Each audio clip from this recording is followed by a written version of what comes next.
In this tutorial, I'm going to show you how to insert a degree symbol into your Word document. As you can see, I've got degrees Celsius, degrees Fahrenheit, and 90 degrees. In the first method, I'm going to be using a keyboard.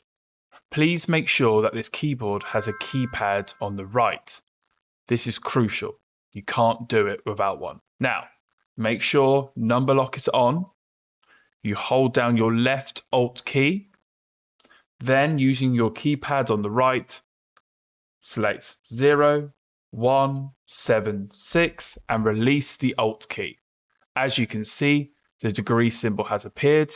Now press C for Celsius. In method number 2, we're going to be using symbols. Select Insert at the top of the ribbon, select Symbol, select More Symbols.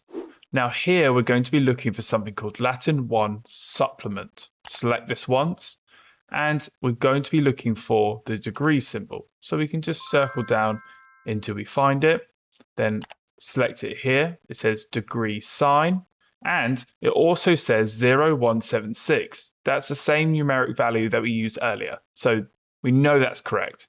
Click Insert, then click Close. Then you can type in capital F for Fahrenheit.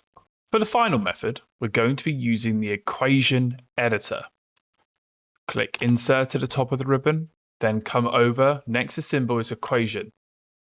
We're just going to select it once, and this new dialog box will appear.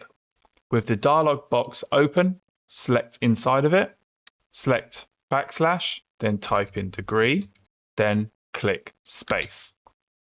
And now you've got a degree sign next to 90. In a matter of seconds, you have 3 separate ways to insert a degree sign into your Word document. If you found this tutorial helpful, click like, subscribe and hit that notification bell. And if you want to learn more about inserting and customizing degree symbols and other mathematical symbols in your Word document, then visit my website at www.wordmadeeasy.org. The link is in the description below.